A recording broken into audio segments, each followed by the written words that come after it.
to the city, baby. When you see us, so you know you really viewing greatness in the making. Double up on facts we stating. Podcasting, cruise control, city, state, the nation. So what you saying, what we saying, prime information. Facts, keys to the city, we unlocking the statements. Streaming every Friday. And ladies and gentlemen, we are live. Clovercrest Media presents Keys to the City. We are streaming on all social media platforms. So subscribe, comment, share, like at Keys to the City. What another great weekend we have. And it starts tonight with college football, the Pac-12 championship game. Also tomorrow, we get not just college football, we get a doubleheader of the NFL too. We get to see that bad man, Aaron Rodgers, try to make another case for an MVP. Put it into his legacy. I mean, he's having a hell of a year. Unbelievable. It's a two-man race in that between Aaron Rodgers and Patrick Mahomes. We'll talk about Patrick Mahomes because they have a huge game this weekend against the Saints.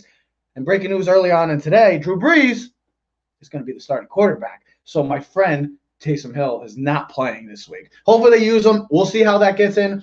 But let's start off with last night's game. We're going to talk about the Giants game, but we're going to get into last night's game. And we're going to talk about the Las Vegas Raiders and the Los Angeles Chargers. We saw an emerging elite quarterback in this game last night in Justin Herbert. And we saw another quarterback who's been on the fringe of, is he going to be a starting quarterback with the Raiders, or is he going to be looking for a new home? Unfortunate with Derek Carr to see what happened. But, Joe, I know we got some highlights of Justin Herbert's game last night, and we're going to talk over it because, well, we've been talking about Justin Herbert for a lot on this show, Joe, and you've been bashing him. And I want you to finally come on to this show and finally make a major breakthrough for us. Come on, Joe. All right. What can I say? What can I say? If you watch the way he's been throwing the football the last couple of weeks, earlier in the season, I didn't see it. It wasn't coming out of his hand quite like that. And now that he's again, I think anybody that watched this game last night could see what a franchise quarterback looks like, especially a young guy. The way the game ended, again, just showed off what great ability this young guy has. I think my biggest problem is I passed on him in fantasy, honestly, and I just can't get over the fact that I should have pulled the trigger. Well, I just didn't believe in him. Listen. Here's the thing, Joe. You're right, because in the 4 years that he was Oregon, we didn't think this was the type of guy. Now he had 4 different coordinators. You didn't think that he was going to be able to put this game in. I mean, listen, he tied the rookie record for touchdowns in a season, going to 27. He's going to crush it. It was Russell, Baker, and Peyton Manning in the top 3, which that's great company to have. You'd like to see him win more games. There was a thing I think I sent you today in the video. They have the most one-loss possessions in the NFL with 16. So I know that we've been talking a lot about Justin Herbert. That's a great throw. And, I mean, listen, throws like that throw right there. Not many guys know. Like maybe Mahomes, Rodgers, maybe Wilson. I mean, look at that. I mean, what I liked about that, and even my father said that last night. You watched that play right before where he breaks away from the guy around his leg. His eyes, Joe, never came off his read, even while guys were around his legs. Just bam, perfect, smooth, everything that you want in a quarterback. That's how you saw his athleticism. So the only reason why he didn't have better numbers last night was because Anthony Lynn and the Chargers took the ball out of his hands for a portion of that game. It was like every time they try to run or do something different, they stumbled. And then when they put the ball back in Herbert's hand, you saw it in overtime what he could do, and he did it, and he proved us what we've been saying for the last for a while now, that he is the franchise in the Chargers. Well, you go back, we'll get over to the Raiders quickly and just talk about how they have faltered. I mean, Joe, you were really impressed with this team. You thought they could beat the Chiefs, and then they're only kind of like the Bills was only that Hail Mary from almost really being under 500 right and completely out of the playoff run if it wasn't for that Hail Mary play, that botched Hail Mary against the Jets. This Raider team we thought was going in the right direction. They're going backwards right now, and they got to figure out a situation with Derek Carr because we can't keep having each and every year that question, is he the answer for the Raiders? Plain and simple. You see the Chargers, I know they have a lot of work to do, but they're going to get a new coaching staff. They have their quarterback. They should, and they will. They have their franchise quarterback. The Raiders, you look at a team that they're going backwards now. They have to figure out, once again, is Derek Carr going to be the answer? And John Gruden has a lot of State Farm is there for you. Thank you, Joe, for those highlights. But that's what I'm trying to say. You see the Chargers. I wish he would have thrown that ball a little further down the field. That's what he did. I'm just playing. I'm just kidding. I can live with that. Here's the thing. That's another rookie thing that he'll learn because you are right, Joe, about that. Raiders were in quarters coverage, which means every person, the 4 deep guys, the 2 cornerbacks, the 2 safeties are going to take a quarter portion of the field, pretend it's a pie. Mullen was the left corner on that, got beat.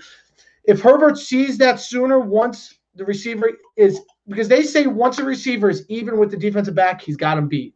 That's the philosophy in most of the thought process. Once he's even with him, he's beat. So if he throws that sooner, and he's also, if you watch that throw at the end, he was also flat-footed where he wasn't able to really step into it. He probably hits him in stride, Joe, and they don't even get to the point where they have to run a quarterback sneak. But overall – That was the biggest thing I took away from the game last night of anything. Wasn't anything about the Raiders or offense or defense. It wasn't about that the Chargers couldn't run the football. It was that Herbert and everything that I have been saying for the past, 13 weeks was on showcase last night. And he played to what we all believe he can and will be down the road. And it's incredible to see. And I'm like, you appreciate it. It's like art. I don't appreciate art the way other people do, but for football, that's art to me. I can't go back in the highlights, but there's a couple throws where I said he's quick on his decision making. 1, 2, 3 out. The ball was out, and the ball is thrown on a frozen rope, and right where it needs to be. Yeah, he had a bad game against Belichick, and I said this before the show. Belichick's 11-0. In the last, he's won 11 straight against rookie quarterbacks. He's playing 2 this week. He's 25-5 overall against rookie quarterbacks. So we'll see, what Tua does against Belichick. But this was all about Herbert. This is what you want in a franchise quarterback. Big, strong, athletic, accurate, smart, decisive. Listen, the Chargers don't have to worry about the quarterback for the next 12 years. And the beautiful thing about him is he has no injury history through college and his young career in the NFL. So let's get on. Oh, you got another. Real quick, I just wanted to point out, the Raiders going into the second game against Kansas City was 6-3. Yeah. They're 7-7 now. They've lost 3 out of 4 games. They're 7-7 now. 7-7 now. Yeah. Yeah, they are. I believe they're 7. They were 7-6 coming into the game last night. They're 7-7 now. That is correct. Yep. They were in great shape and they've sort of imploded. And if you look at their last few games, other than the win against the Jets in this game that was close, most of them have been blowouts. And so I'm not quite sure. I don't know what happened to the Raiders, boy. They've been losing to better teams, so you can almost eliminate the Las Vegas Raiders. I know technically they're not, but they're I would say technically they're done. They don't have no shot because they're just going backwards. Let's get on to a team that is almost maybe in the same path, and that's our New York Football Giants. Because we all thought a past month, we thought, okay, hey, what's going on here? The New York Giants are winning football games. They're finishing football games. They're playing like a team we expect them to play, like Big Blue football. Well, then a week changes, and now we're on teetering of like the Las Vegas Raiders. We could be one game away from officially scratching the season. Another season just done. I know it's December 18th, and we're a couple weeks away, but still, the Giants lose this game, you can knock out the playoffs. Just forget about it. Now it's just all about a draft position. The big question is, and it's been like since the past 2 weeks, is are we going to start Daniel Jones or Colt McCoy? The Giants went in a decision that we all kind of felt was not in the best interest of the New York Giants, but they felt that Daniel Jones was the best fit. It did not pan out the way it was last week. So now we're going to play against a Browns team that, yes, they lost on Monday night, but are one of the better teams throughout this entire football season. They have done their job. They have run the football effectively. Their defense up until last week has been better than advertised. But now you look at the Giants. What are the Giants going to be this week? What Giant team are we going to see is the bigger question. Are we going to see the team for the past month that's run house, literally run house over other teams? Or are they going to be like last week and show that, guess what? Hey, guys, sorry to burst your bubble. And the main question is, do the Giants start Daniel Jones or should they start Colt McCoy? Ted? It's obvious to start Colt McCoy because we saw what happened with Daniel Jones last week. He was unhealthy. But I did say this. Eli Manning started every game as the quarterback for the New York Giants. And every Giant fan knows that guy didn't play healthy every single game. To look me right in the face and tell me that Eli Manning in his 15-year career played every game at 100%. You're wrong. He played through injury. Remember the Dallas? Okay, and as a competitor and as the quarterback of this football team, Daniel Jones, if he is going to start, has to find a way to be a productive pocket passer with even having a leg injury.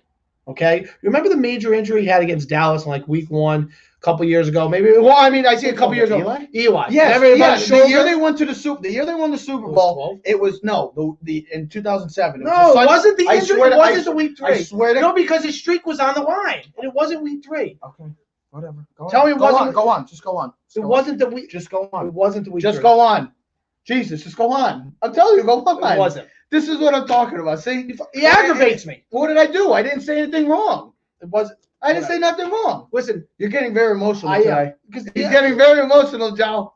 There's no win here. Because Daniel Jones needs to play and show his team, because if he sits out another week and the Giants lose, why even bring him back in the last 2 games when they don't have a chance to make the playoffs? And then you're going to look after year 2 and go as a Giant fan, is Daniel Jones the quarterback? Is he the future of the future? Because the last 2 years he has leg injuries. He hasn't proven anything yet to me that he's the future of the guy. He don't look like Herbert out there.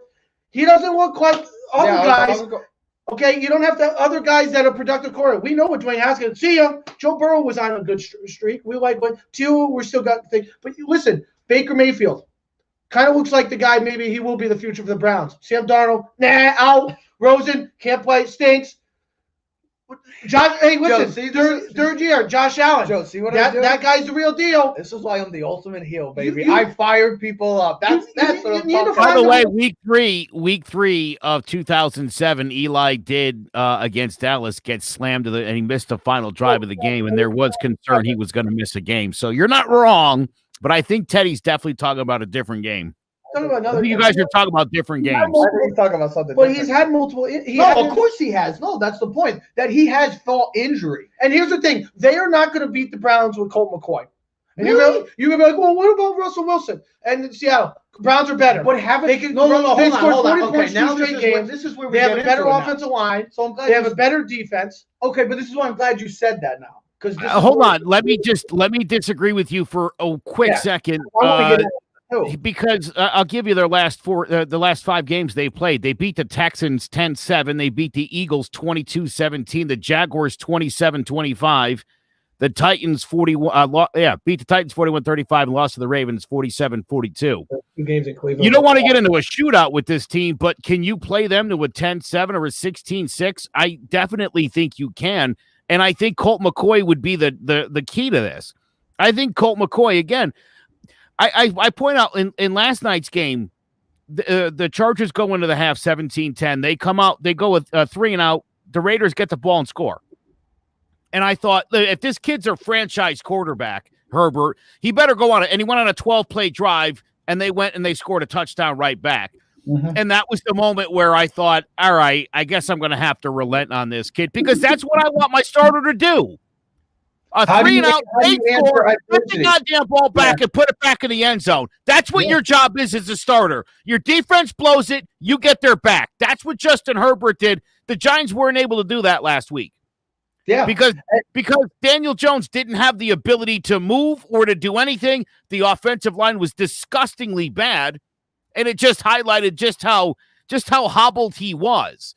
I think if the Giants put McCoy in this game, run the football, trying to go on drives of 3, 4, 5 minutes at a clip, even if you end up punting or you kick a field goal, or you miss a field goal, at least you're eating clock. Because I'll tell you what, the last 2 games, as I mentioned, they beat the Titans 41-35 and lost 47-40. You don't want to get into a 40-point game with the Browns. And that's the thing. I don't expect this to be a shootout type game, because the Browns are not made for that. The Browns aren't. No matter what you want to see with the past 2 games, I understand. They're not made for it. They're like, and we talked about it the other day. They're a team that's a run first, pass second. That's what they do. And this is why I said it. Like Colt McCoy. I know Colt McCoy, he doesn't think they can beat the Browns.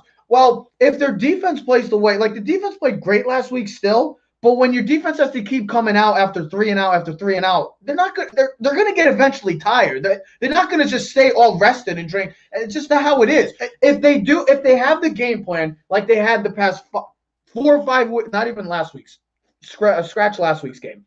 The past 4 weeks, if they just have that, run the ball effectively, if they can control tempo, control time of possession, they will be in. They will be at least. They will.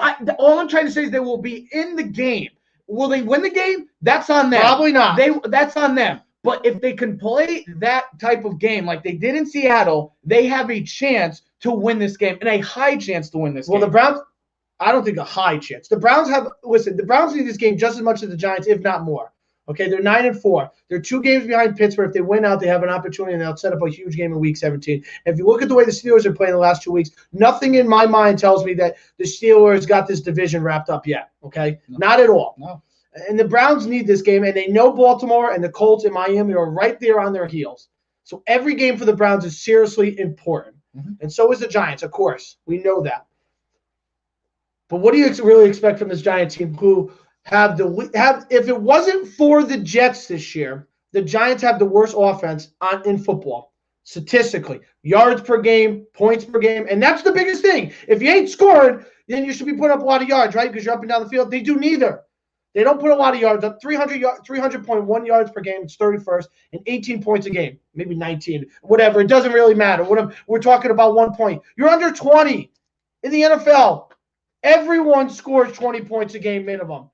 And the Jets, because they're possibly going to have the worst historical season in NFL history, that's the only team worse than you.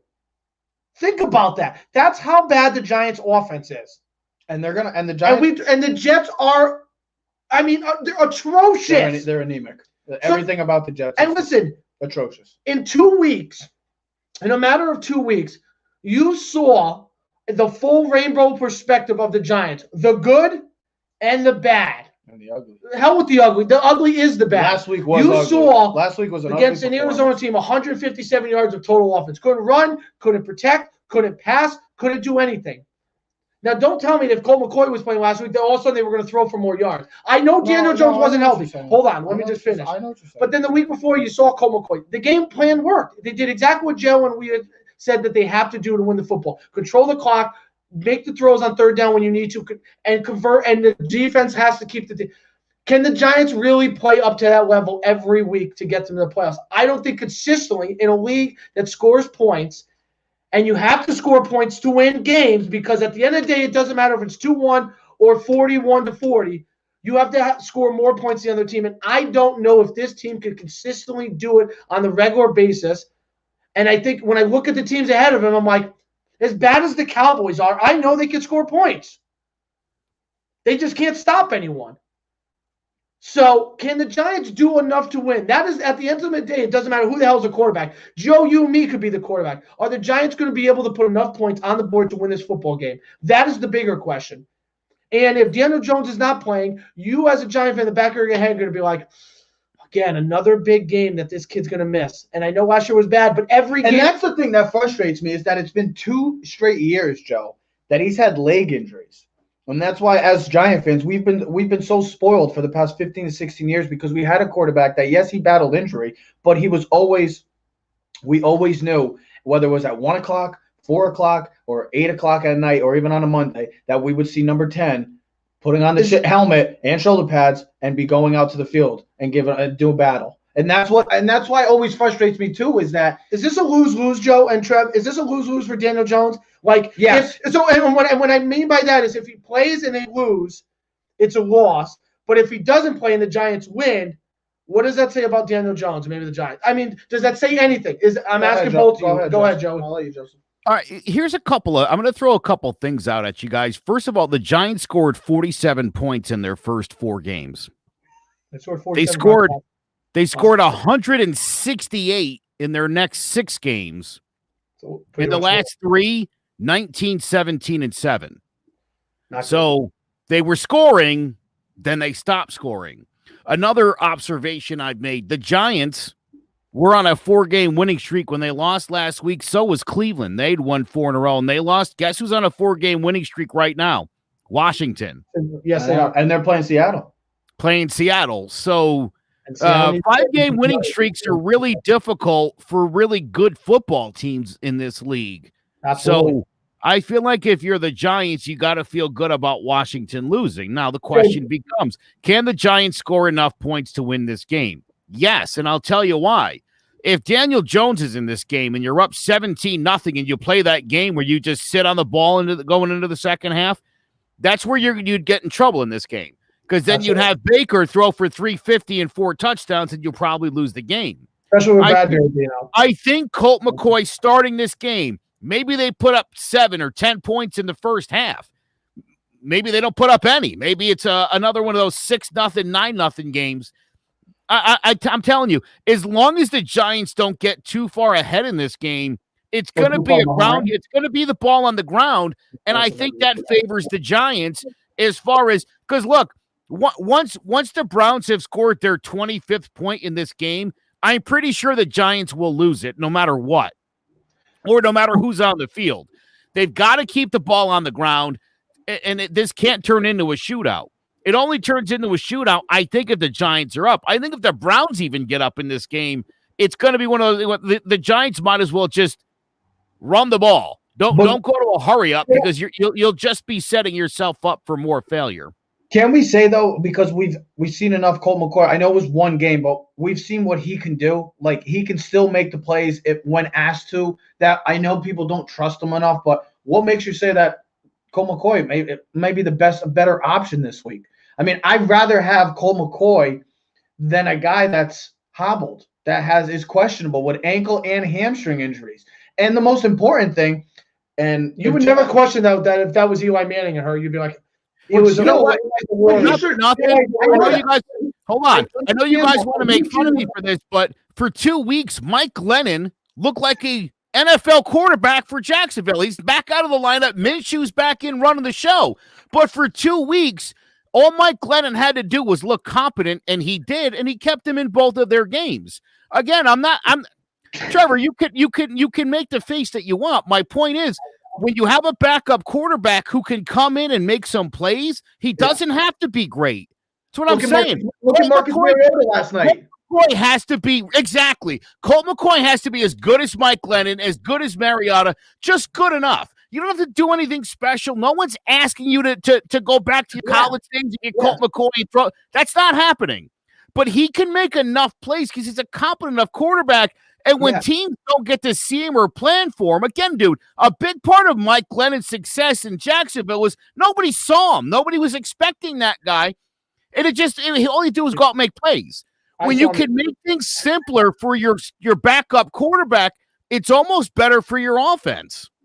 Your better situation would be watch Marcus Mariota last night come in and pass for over 220 yards, and rush for over 80 yards, have a touchdown passion and a touchdown rush, and throw a pick. and look like the real deal last night. You're like, damn, that kid's Mike Glennon. That's why he's lost 3 different jobs in Tampa Bay, in Minnesota, and now he's in Jacksonville. And he lost a job again in Gardner Minshew, and he lost his job to Trubisky in Chicago. But sure, look at Marcus Mariota. Marcus Mariota lost his job. He could still come in and get the job done. That's my point. You want guys like that, guys who couldn't hack it as starters, who can still show up and get the job done for a couple of games.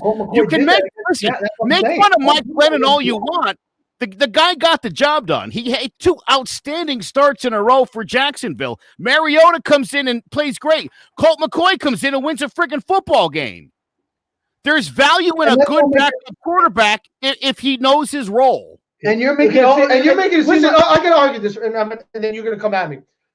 We were talking about it weeks ago. Seattle had the worst defense statistically almost in the history of football. I know. I understand that. This giant offense stinks. Okay. And Colt McCoy couldn't even pass for 100 yards against a team that gives up 400 yards a game. So how is he going to win against the Browns, against the worst defense in Seattle? Couldn't pass for 100 yards. So he's going to be able to also make plays. I don't think he's. We've never. Okay. You want to scream? Okay. I'm not going to scream. I'm just going to pay. I'm going to just get to it. You think he's good enough to be able to beat this team?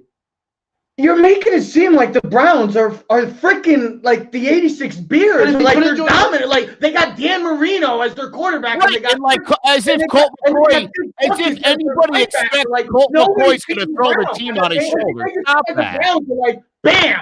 We were just talking about the Browns 2 freaking weeks ago, coming into Tennessee. How serious do we take the Browns? I know they're 9-4. I get that. But you went toe-to-toe. Colt McCoy went toe-to-toe against – I understand Seattle's defense is god-awful. But you also did go against the number one offense, scoring offense at the time in the Seattle Seahawks, and you kept them to only 12 points. 17-12, and they only scored one touchdown in that game. It was because of a BS penalty that should have never even happened. In the next play, they throw a touchdown to Carson. So I know that defense was horrible, but they contained them. They slowed down that great offense of Seattle that we were talking about. Oh, greatest offense in the world, Seattle. They're amazing. We get it. Well, they only scored 12 freaking points. Colt McCoy, who cares if he throws for 100 yards? It's when the ball, when he's asked to throw and make plays, he made them when he needed to. And that's all we asked for. I don't need Colt McCoy to have 350 yards. He's not Justin Herbert. He's not any of these quarterbacks. He's never been that. Let me finish. Colt McCoy has 350 yards passing, the Giants are down 30 points.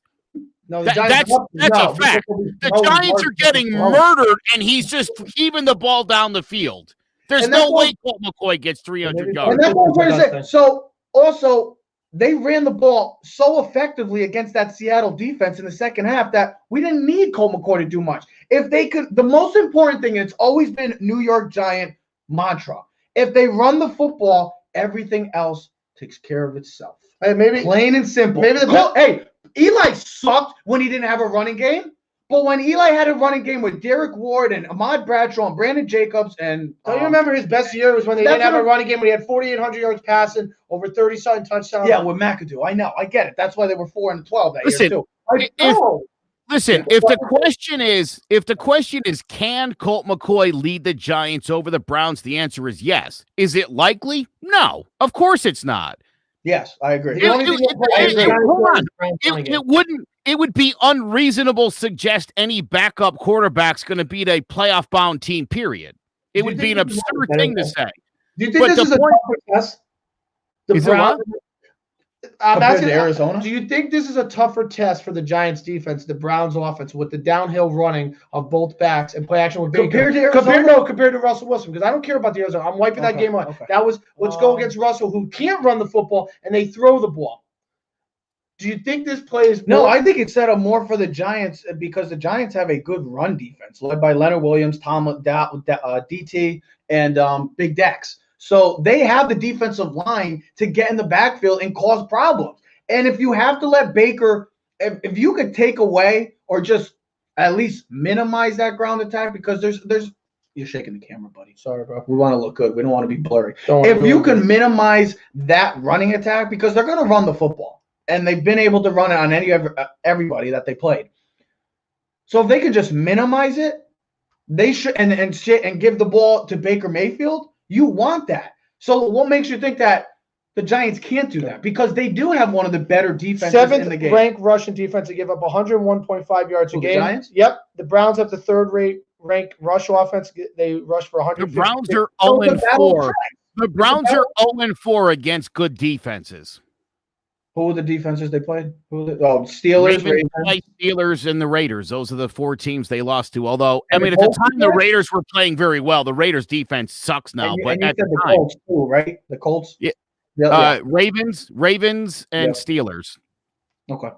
Yeah, and that's all I'm trying to say. Let's not make it seem like Cleveland's like coming in here like 11-1 and the number 1 seed in the AFC right now. I mean, they're coming off of a tough, heartbreaking loss against a division foe, but still, this is a winnable game. We're not saying they're going to win the game, but this is a winnable game.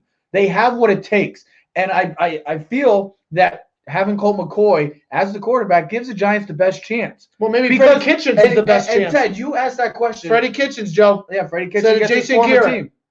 Listen, you know they're going to be motivated. The idea of I want to see Freddie Kitchens make some play calls because he's going to be calling obviously Jason Garrett's playbook. So I'm hoping he gets to some of those pages that Jason just doesn't get to. It'd be nice to see him open this thing up a little bit and throw the football down the field. It's something the Giants haven't done at all. If anything, but the key is now for the Giants. Let's see how good this secondary is without their guy. People would think because Bradbury has been a legit shutdown corner in the NFL this season, has been one of the better, if not the best corner, maybe other than Jalen Ramsey. So, and he's going to be out due to COVID. So let's see how that secondary plays, not knowing that their best player on defense. And that might be a bigger injury than Daniel Jones, Bradbury being out. Absolutely. Here's the other thing. You got Olivier Vernon coming back playing against the Giants since he got traded for Zeitler. Zeitler is playing against them. I really want to see how the Giants' offensive line handle Myles Garrett, who's one of the best pass rushers in football. And what I was so that's interesting. And I was going to say this. You know what the Giants should do first drive? Come out 5 wide receivers, spread the field. Bang, bang, quick 5-yard pass because they think the Giants are going to run the football. So do completely opposite of what that team thinks for. Just for the first drive. Try to catch them off guard. Then you get them a little bit on your heels. Then you can come down the hill, go double tight end and run the football. You also got a battle of the 2 left tackles. Andrew Thomas and Jedrick Wills. There's a lot of interesting matchups. This could have been the Beckham game too. Just imagine the storylines we could have had for this week. Don't forget Mayfield talking junk about Jones. Yeah, and here's the other thing. I don't know if you guys read the comment on Monday. Joe Judge praised Baker Mayfield. I don't know if you saw the comment. He used 2 F-bombs, and he said, excuse me for the second one. He loves his excitement to play a bit. Go look it up. He's like that. Kid is I love him. I have excitement. The Browns should let him go. You trade Daniel Jones, we get Baker Mayfield in New York. No, he would. Yeah, baby, bring on Baker. Don't want him. I would love Baker. Don't need in New York. I'd love what? He's not better than Daniel Jones. Better overall. Whoa, really? I don't even know how to take that because he doesn't think much of Daniel Jones. Because here's the thing. Let me give a healthy Daniel Jones. That's not a compliment either. Well, I know it's not, but here's the thing. We have to be realistic. Now, listen, Trevor hates me when I say this, but PFF had the Browns' offensive line as a top 3 rush offensive line and pass protection offensive line. So he's got one of the best offensive line in football, and we saw what that could do 4 years ago. Dak Prescott went 12-4 as a rookie. 13. They also have the 3rd-rate rushing offense, and we were just talking about the Giants nonstop about running the football. Well, when you run the football, you control the game and the clock. And then when you have play action pass, Baker Mayfield averages 9.9 yards per attempt off of play action passes this year, second best in the NFL, but he only averages 6.3 yards per attempt without play action, which is 29th in the football, which means when they run the football, he's very productive. They win football games. They have talent. They have an offensive line. And that's why he's got Jarvis Landry and Beckham and Donovan Peoples. But that's why also me and Joe were saying that's why the Giants beat the Seahawks, because Colt McCoy, when they ran the football effectively, when asked to give him the ball, he did what he needed to. But they ran the ball effectively, and that's what that's all they have to do. I know it seems easier said than done. Colt McCoy had 3 passes he needed to complete in that game, and he completed all of them. The rest of them didn't matter. Yeah. There was legitimately 3 passes he needed to make, and he made them, and that was all you needed from him. What do you have, 112 yards or whatever? Who cares? That's great. I mean, to me, that's the best case scenario is, like I said, Colt McCoy throws for about $120. That's all I want from him. Just 120 yards. Why? That's all I want.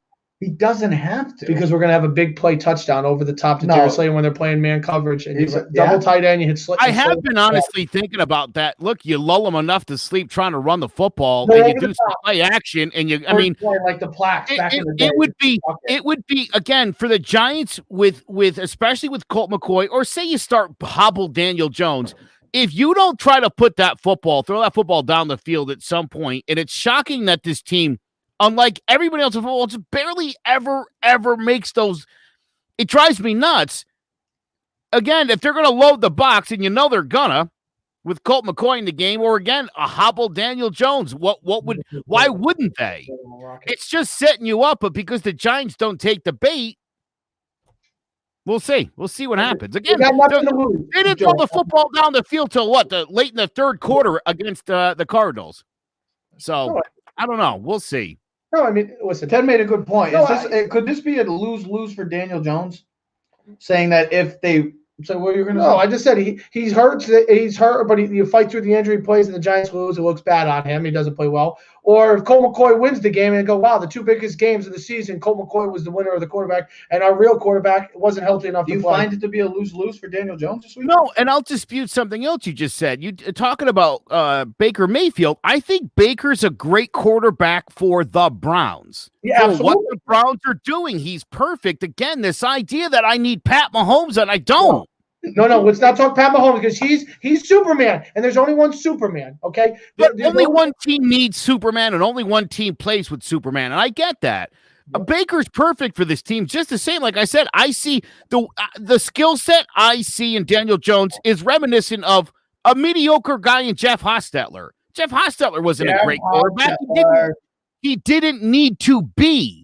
But he also had better weapons. He needed to be a great Giants quarterback. And what's a great Giants quarterback? Jeff Hostetler also had a very good offensive line who could run the football with an old man Otis Anderson. They also had Dave Megan on third down. They also had Rodney Hampton out of Georgia, the rookie that year, who ended up breaking his leg late in the season. That's why Dave Megan was the backup in the playoffs. They also had Mark Ingram. They also had Stephen Bacon, the touchdown maker. And you had Mark Bavaro. Tell me where those players are on the Giants offense. I mean, I'm not trying to hold on. Time out. I'm not comparing this team to 90. I'm simply comparing Daniel Jones's skill set to Jeff Hostetler's. But and the how weapons effective around Hostetler were good, though. I'm not talking about the weapons. Stop saying that. Stop talking about hold on. I'm not talking about the 1990 team at all. This isn't a comparison between the teams. This is simply a comparison between skill sets. Hostetler and Jones, similar skill sets. So my point is, not this year, because this team sucks, and it needs a lot of things. But going forward, to me, Daniel Jones, whether he's the right quarterback or not, he's got the skill set you would want in a Giants quarterback. I like the fact that he is a pocket passer, but that he can get out and run the football. They should be doing more of that. Joe, that's neither here nor there. My point is Daniel Jones is a good quarterback for what the Giants are trying to do. Not in the league, not in general, and not on any other team. But for this team, he works. He works really well. He works okay. But here's my problem, and this is the way I'm going to relate it. I'm going to end it on this. When I watched the football game last night, Daniel Jones is closer to Derek Carr than he is Justin Herbert. And if you're going to be closer to Derek Carr, everything else around you has to be at an A level. Your defense has to be elite. Your running game has to be really good, and you have to have good weapons around you. If not, you can have mediocre talent around you or have good talent. I'm not saying mediocre. And if you have Justin Herbert, you can overcome those deficiencies. And I would love to have a quarterback that when I watch Herbert throw, why does every pass look 10 yards down the field? And why does it look so easy when we can't complete a 5-yard slant? Because also I know our receivers can't get separate. It's ridiculous. It's unfreaking believable how these guys practice every freaking week, every day, I should say, and you can't separate yourself. Listen, I know I come off as I'm not a poor man's Giant fan, and I complain and I. No, listen. I would love the Giants. One of the things that we've talked about a lot, and we really saw it highlighted last week, and we know that they gave this guy away, is a legit number one receiver. And they gave one away. They handed him off, then they sent him packing. And maybe that was a good move, maybe it wasn't, but they still don't have one. Still looking for one. And it's so clear that the Giants are lacking that. We talked just a few days ago. If you're going to run this type of offense, you need at least one in the NFL in 2020. Yep. That absolutely is a must if you're going to be successful. Got to have a receiver. Got to have that guy. But now look, the Giants have so many other issues, especially on an offensive line. Still really need another cornerback. Still need another pass rusher. I still say you need lacking a pass rusher. Your top two priorities for the Giants this offseason, whether it's through the draft or free agency, is you have to find a number one receiver. There are some good ones that are going to be on the market. Allen Robinson, Kenny Galladay, just a few to name. And then they need a pass rusher. They need a Chase Young type play. You're not going to find a Chase Young type play. I shouldn't say that, but somebody like that could be disruptive. And you're starting to see Chase Young really get disruptive in the NFL, and he's really starting because to put even his the Browns, down. They have Jarvis Landry. He's a guy that can get open, and at the end of the day, when they need a play, they go to Jarvis Landry. He's great. He's great, and I'll tell you what. Who would be the Jarvis? Is it Ingram? Jarvis makes Baker look amazing in these games where he needs to throw the ball 40 times because most of them are to Jarvis, most of them are overthrows, and Jarvis still pulls him in. Yep, with one hand. So when you see the value of a real number one receiver, or even a 1A in the case of Landry, you see the difference. It's something the Giants are, and if they look at the Giants are going to continue to go this route, and if we're stuck and Jones is going to be the guy, then he's going to need some of these weapons because he certainly doesn't have them. And again, when I say the skill set's there for what the Giants need to do and what the Giants want to do, you get him a stud receiver. You bring Saquon back. You got Goldman now, who's a pretty effective weapon. Suddenly, with Sterling Shepard is like your 2 or 3 guy with Golden Tate. I mean, they got to get rid of Ingram, though. I can't with this guy. Here's my. I don't know what his trade value might be like, but they got to get him out of here. He's awful. The Giants definitely need to find a number one. And even when Eli was playing, he always had Plax, and then he had Akeem Nicks, and he had Manningham, Cruz. I mean, he always had, and then he had Bat. But I'm talking about when he won Super Bowls and the Giants were competitive in the NFL. They were winning because they had a legit number one. They had offensive line play, and they had a good running attack, and their defense was always solid.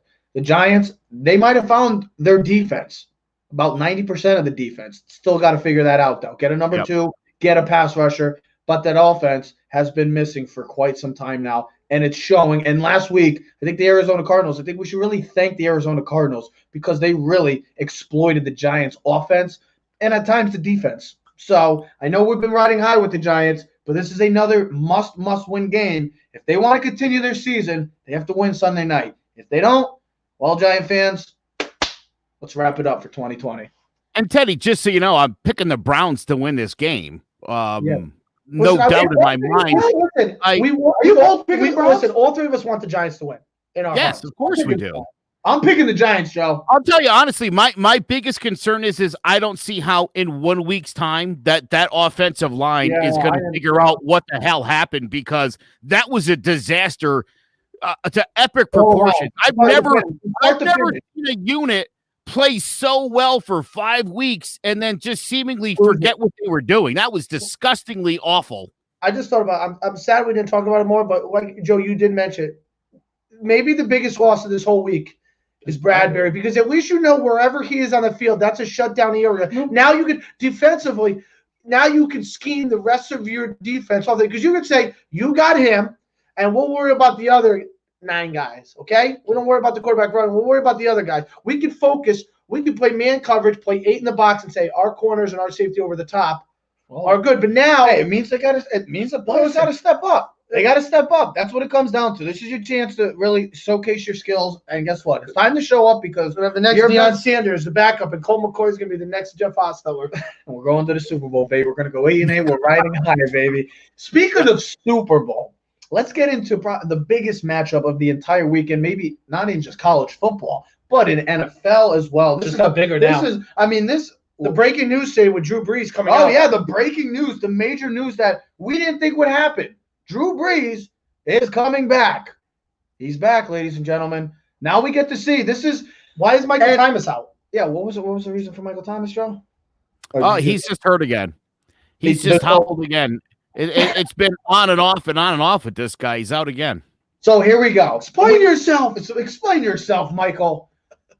So we get into this much anticipated matchup. Now we get Brees back. So we get to see Brees versus Mahomes. Is Brees coming back too soon? Should he have rest? Time will tell. We'll see what happens. And Joe, me and you got into this really serious argument. Now we're going to get to see. 10 straight road wins. Good stat. Kansas City, 10 straight road wins, by the way, coming into this game. So we had a big argument last week about this Drew Brees. Yeah, it's a weekly thing. Who cares? I love it.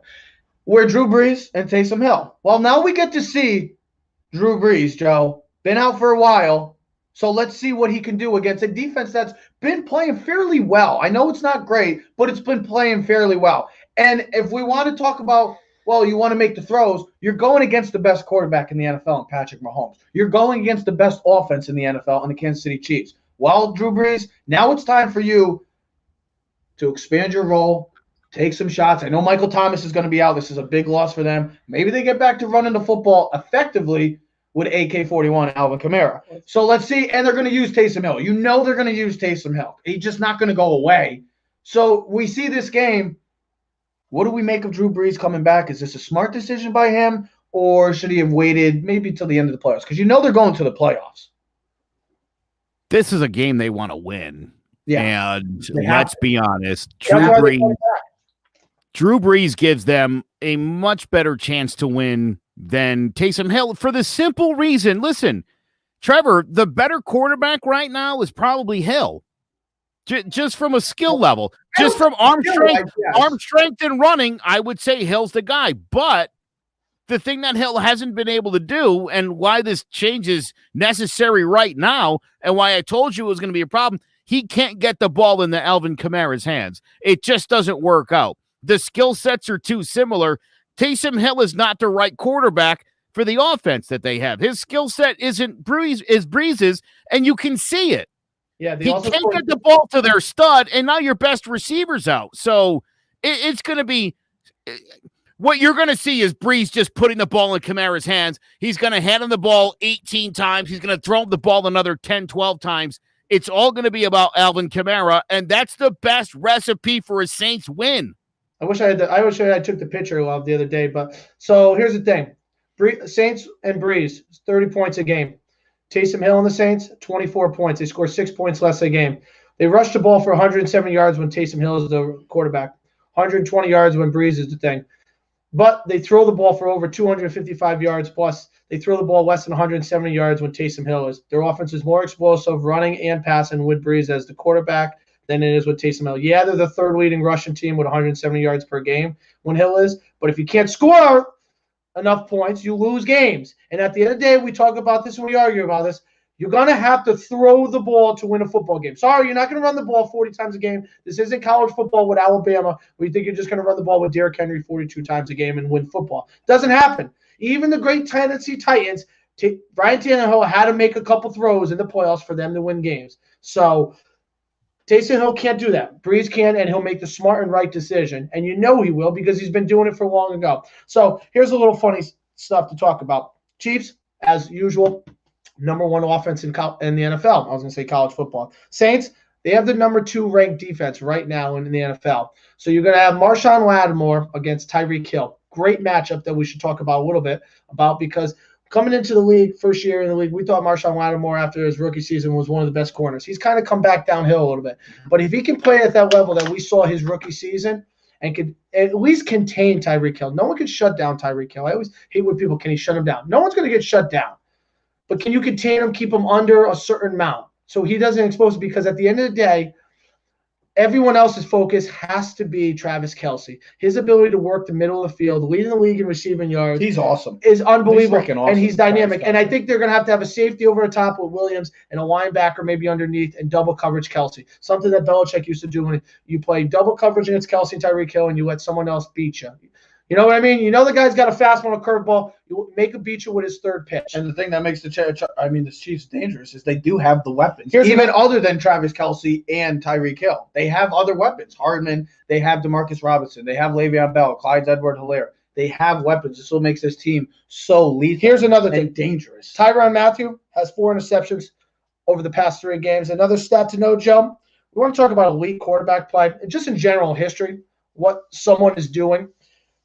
You want to just talk, and we just appreciate really the greatness of Patrick Mahomes, even though everyone thinks they're going to get the next Patrick Mahomes. There's never been one in the league. Maybe the closest thing was John Elway, of his athleticism and arm strength to be able to do things. Because if John Elway played now, Aaron Rodgers.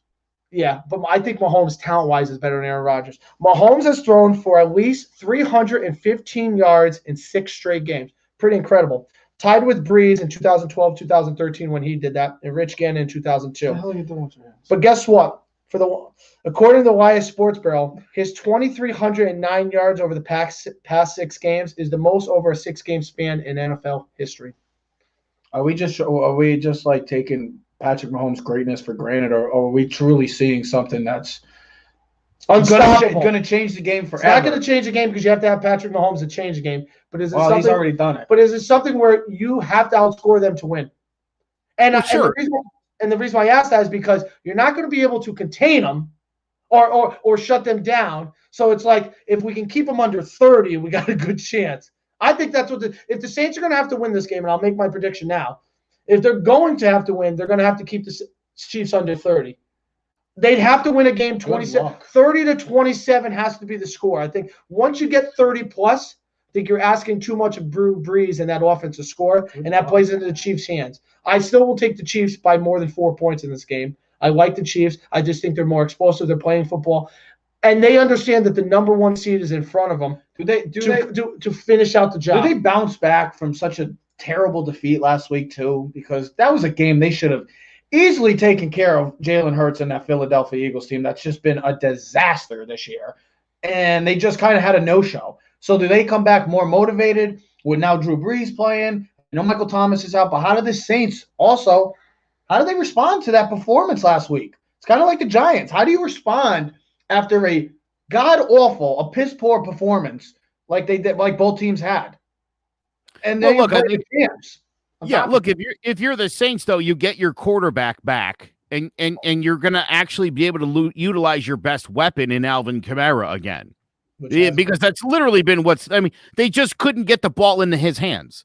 That's crazy, and that's a huge problem. It just is. I mean, again, when I talk about how important it is that you have the right quarterback in the right system, a guy like Taysom Hill would be great in a lot of places. If the Saints are going to keep him around after Drew Brees, they're going to have to reconfigure that entire offense to figure out how to make those two guys coexist. Mm-hmm. I will say this about the Chiefs. If there's an issue, it's running the football. Yep. Because they averaged 3.9 yards per carry. Clyde St. Hilaire had 16 for 32. If you combine what he and what Le'Veon Bell did, it was 18 carries for 58 yards. They finished with 3.9 for the game, but that's only because Hill had a 32-yard run that really blew up that average. Mm-hmm. If the Chiefs find themselves in a situation where they do have to run the football, that's going to be their kryptonite going forward. That's a real issue there. They've got to Mahomes erase all those issues. Most of them. Yeah. Again, I mean, if it comes down to they need a yard, and they need to run the football, it could be an issue. You can't always throw the ball on third and short and fourth, and you just can't. You're going to get exposed eventually. So that's something that I'd like to see. That's the one thing they need to work on. Put it to you like that. But to me, it's a big enough deal that as good as they are, that they struggle to run the ball as much as they do. Because otherwise, you do make a great point. Look, I was just flipping through their scores. I mean, they've given up about 20 points in every single game this season, the Chiefs. So when we say their defense is getting better, it's really not. The defense is just as bad as it's always been. It's fortunate they don't generally end up being in that situation where they're going to get exposed because they put up so many points. They cause turnovers, and that makes up for bad defense by causing turnovers on the defensive side of the ball. That is, and listen, it's like bad pitching and getting out with a double play. You can walk a couple guys, get a couple double plays, and there you go. And you don't know. You look at the inning and it's 0 runs. Yeah, you give up 2 hits, but no runs scored. At the end of the day, I just gave Trev a stat about Clyde Edwards-Helaire, if you want to tell him, Trev. So, for fantasy purposes, that's what they're talking about. It says Helaire has been held under 40 rushing yards in 4 of his past 5 games. So, you want to talk about rushing attack? There's your stats. That's not good, but that's awful. Let's be honest. But here's the thing: if you're gonna, that's why the greatness of Mahomes kind of just erases all of that. Even with that would kill a lot of teams if that was their stat. That would be detrimental. These guys can overcome it. But again, I am concerned that at some point they're gonna need a yard and they're not gonna be able to get it. And it could be a turning point in a game, whether that's the Super Bowl or playoff game. They'll probably just throw it, quick screen, boom. Kelsey or that's what makes them so fascinating. That offense. But again, when you get into the postseason, and now you're just playing against the best defenses, and you're going to have corners who can jump things. You're going to have to make those plays. Those little yards are just as important as the 50-yard bombs. Because down in the playoff time, you ain't going to have that. And I know last year, look what they did. I know what they did last year was incredible. Just that run, being trailing multiple times by double digits in all 3 games, actually. and still winning by all double digits. It's just that's maybe why Patrick Mahomes is the biggest whiteout. He erases everything. He erases everything. He erases bad defense. He makes you forget. Exactly. He makes you forget about that rushing attack. He makes you forget about that defense that's not good, but still, guess what? We have 15. You don't. And that's why they win. I mean, even last week, Joe, he had 3 picks.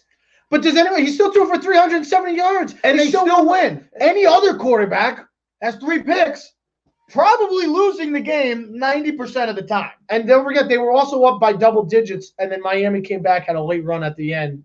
Now, that's on the defense. But did you ever think that the Chiefs weren't going to win? I mean, you feel like at this day, you feel like they're going to win out.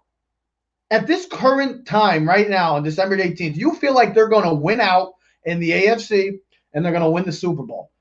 That's literally what Patrick Mahomes has stuck into our heads and put into our heads, literally saying, it's all right. Everybody could have a great season. Congratulations, Steelers, Bills. Congratulations. You have an unbelievable season. But when you play us, it's a different story. We have 15, and you don't. And it erases everything. So this is just another true test. Is this a Super Bowl matchup? Yeah, of course. When you have the Saints, a team like them with a great defense, you get Breeze back. They're going to be 100% when they get back into the playoffs. You can only hope, I should say. You know that other than maybe the Packers at this team or the Rams, I mean, you can't forget about the Rams. I feel like the Rams are really still under the radar with everybody. But those 3 teams right now in the NFC, that's a toss-up. But in the AFC, I think most people around the league are confident that we would all put the Chiefs representing the AFC. You know what's funny? I'm just thinking about it right now. I wouldn't be shocked. I wouldn't be shocked on the Bills. I wouldn't be shocked if the Saints win this game. I'm thinking about it. Up until last week, their defense was top notch, like literally legit. Yeah. Pass rush, cover. You get a little spark to have Breeze back, right? It's a little gameplay by Sean Payton because you knew if Drew Brees was healthy today to play football, he was healthy on Monday. Okay. So a little gamesmanship, thinking that they're preparing for Taysom Hill all week, and all of a sudden 2 days later, it's like, I pull the plug now, Drew Brees. Because think about it, that's a whole different preparation during the week. You just flip the script in less than 48 hours from game time. So That's a little gamesmanship by Sean Payton. You're going to get Drew Brees back, which should bring up a little spark in the team, right? You would think, hey, we got our man back, right? I mean, this usually happens. Our superstar is back, our leader, our quarterback. You know, you understand that you're coming off a bad loss against the Eagles, right? The Chiefs are riding high. It's another travel game.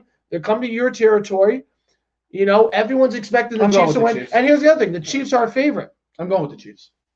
I mean, anytime you have a quarterback that can erase all your deficits like that fast, that quickly, I mean. Don't be shocked if the Saints. Oh, not at all. Not 100%. I would not be shocked. But do you know that Patrick Mahomes has four games this year where he's thrown for less than 236 yards? 4 games. Wait, real? And he's 4-0 with 8 touchdowns in those games. He's so 430 yards. Yes, he is human, guys. Yes. Human. As a matter of fact, against Denver, just at the end of October, he went 15 for 23, 200 yards, got sacked 3 times, but they won 43-16 despite him throwing 1 touchdown. That's incredible. Oh yeah, of course it is. They just beat Denver a couple weeks ago on Sunday night. They just beat him with him having like 200 yards. Again, they can win any which way. Yeah. So I mean, it's fair. I'm like literally looking through this guy's numbers. You just mentioned the 3 interception game, another win. I mean, it doesn't really seem to matter. And I'll tell you what, watching the Chiefs play, and this is again what burns me up about the Giants, and I'm sure a lot of teams feel this way. Fans feel this way about their teams. The Chiefs' willingness to throw the football down the field. Stretch the field. Listen, I told you, and that's my biggest concern with Drew Brees coming back. He doesn't stretch. Well, they didn't throw the ball. He's not a stretch the field guy. He's get the ball to, especially with Michael Thomas out. He's a facilitator. He is Rajon Rondo. He can't shoot, but he's going to be able to facilitate your offense and put you in the best. Well, then you better have a LeBron James there, dude. 25 touches for Alvin Kamara is exactly what the Saints offense needs. Well, whether that's a win or not, I can't guarantee that. But putting the ball in Kamara's hands 25 times as opposed to the 12 to 13 he's been getting with Hill is going to have a huge impact on this game. Will it be enough? I would say no, but it'll keep it a lot closer. Is huge because now the Chiefs can play. Okay, now our main focus is Alvin Kamara, where before you're like, all right, well, we got to focus on Michael Thomas. This is why I think Taysom Hill's an X factor, a major X factor in this game. Because now with Michael Thomas out, like you said, you know that they're going to be boxing the run. They're going to be stuffing the run. They're going to try to do everything they can to take AK-41 out of the game. Taysom Hill becomes a major, major X factor in this game. Well, and here's the thing. Taysom Hill has played quarterback now, so if they want to take Breeze out for a series and go a full series Taysom Hill style, now you're totally flipping the script, and it plays to your advantage. You can play chess and while they're playing checkers because you don't know what's coming at you at any time. You could put them both in the backfield at standing, and you don't know who's getting the You can have Taysom Hill in a direct snap, run the ball. You can have him hand the ball off. You can have him as a decoy and Breeze throwing the ball. You could do so many things. And the question will be, does Sean Payton really open up the playbook knowing that he could meet them in the Super Bowl and save a couple tricks up his sleeve for the Super Bowl? It doesn't matter. 15's there. He's going to erase everything. So the Chiefs are just going to win. Probably. They're just going to run to the end. Most likely that's what's going to happen here, yes. Joseph, like I said, as always, we got to figure out a day of when we're going to do next week's show because, well, next week in a week, it's Christmas. So, yeah. Great. Believe it or not, I know this year we're 2 weeks away from 2021. I know, people. We're almost there. It's 2020 is coming to an end, finally. But we got to figure out what day we might have to do our Christmas special as well. You got a Santa hat, Joe? Got to wear a Santa hat. Got to wear a Santa hat. We'll be playing. Yeah, this is what we do. But Joseph, as always, thanks, buddy. Thank you, guys. Go Giants. Go Jake. He sends it with so much. It's like a kid getting forced on a ride he doesn't want to go on. Oh, no, Daddy, I don't want to go. So there is a great slate of football starting tonight in the Pac-12 championship between USC and Oregon. And then you got conference championship games tomorrow. I can't wait, with also an NFL doubleheader. And then you got Sunday. Boy, oh boy, if you're a football fan, just sit back, relax, have a couple drinks, and enjoy the boys of fall. I cannot wait for this weekend. Go Buckeyes. Also, we might be having a preview show of the Giants maybe this weekend or college football. We haven't talked college football. I want to try to get into that because the college football playoff Final Four will become on Sunday. So we'll talk about that as well. Ladies and gentlemen, have a great Friday. Everybody stay safe. Clovercrest Media presents Keys to the City. We are out. Yeah. Keys to the city, baby. When you see us, so you know you really viewing greatness in the making. Double up on facts we stating. Podcasting, cruise control, city, state, the nation. So what you saying, what we saying, prime information. Facts, keys to the city, we unlocking the statements. Streaming every Friday.